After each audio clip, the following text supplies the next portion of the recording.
আমার বোন ছোট বোন কুটমির্চ করে বিয়ে শাদী হয়েছে, তারা গ্রামের ভিতরে থাকে। তারপর মনে হয় গ্রামের প্রায় বিয়ার সপ্তাহখানিক পরে তারা বিচার বয়ছে। বিচারের ভিত্তিতে কইয়া শেষ বেশ কইরা মায়ের বাড়িতে পাঠাই দিছে, ছেলের বাড়িতে লয়ে গেছে। তখন আমরা বিচারের ভিত্তিতে কইছি যে যদি ছেলে যদি মাইয়া আবার রিটার্ন লয়ে পড়ে আমরা কিন্তু কিচ্ছু করার নাই। তখন তারা কইছে আচ্ছা ঠিক আছে। তারপর মনে হয় তারা এও কইছে যে মাইয়ারে 1 লাখ টাকা দিয়ে দিব 28 তারিখ। তো 28 তারিখ তারা টাকা পয়সা কোনো কিছু দিছে না। 28 তারিখের ভিতরে ফ্লাই এসে আবার মাইয়া লয়ে গেছে গা বাগায়া। আমরা তো বাড়ি থেকে না, বাবু কাজ জায়গা, আমরা কাজ জায়গা। তারপরে আপনার 28 তারিখ দিন নিচে নেওয়ানোর পরে আবার যখন ইংরেজি মাসের আজকে 3 তারিখ, 3 তারিখ রাত্রে এখন শুনতেছি কি আপনার আমি কাজের করতাম, এরপরে শুনছি কি তার বাড়ির ভিতরে ঝগড়া চলতেছে তার জামাই রে তাইরে মারতেছে। তারপরে আমার কাজের করতে ইমার্জেন্সি ফোন করে আনাইছে, আনা নেই পরে আমি আমার ছোট বোন দেখেছি কেন মেরুম তোমরা জামাই রে আমার মায়ের রাখছে না কেটা গ্রামের মানুষ। আমি তুই থানার বিষয় থানার ভিতরে ইনকোয়ারি কর। তখন আমার ছোট বোন আমি থানার ভিতরে পাঠাইছি, যাও নাই থানার ভিতরে সেখানুসির লগে কইছে, সেখানুসি কোনো ইনকোয়ারি করতেছে না। তখন আবার এর ভিতরে আরেকটা জামলা লাগাই দিয়েছে কিতা জানে, আমি সাইকেল লয়ে গেছি, সাইকেলের মাথার ভিতরে হেলমেট আসলো না কেন।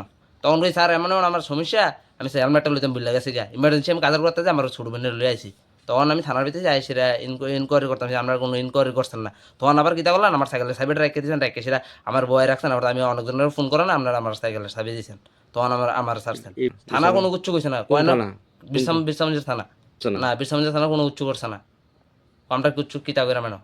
তো আমরা কিতা করবেন, তারা তো কোর্টমিস্ত্রি বিয়ে শুরু করছে, গ্রামের মানুষ কে লেগে মারধর করছে আমরা জিঙ্গান। তখন আমি এই কথা কইছি, আমরা এনে কিচ্ছু করার নেই। আমার নাম রবিন হোসেন, এই জায়গাটার নাম হচ্ছে আপনার বিশ্রামগঞ্জ স্পোভিস। আমরা দুজনের বিয়ে শাদী হয়েছে, কোর্ট ম্যারেজ হয়ে গেছে গা। তাহলে তারা পাড়ার থেকে এসে আমরা এমনি মারধর করছে। হ্যাঁ, তো এই এরার কাছে আমরা কইছি আমরা বিয়ে শাদী যেমন হয়ে গেছে গা, আমরা দুনো বউলিয়া খায়াম, এও রাজি আছে। তো তারা এরপরে দিয়ে এসে মিল্লা টিল্লা সেরে এসে এসে আমার মারছে বাপন হোসেন। এই জায়গাটার নাম হচ্ছে এসকো নরজলা।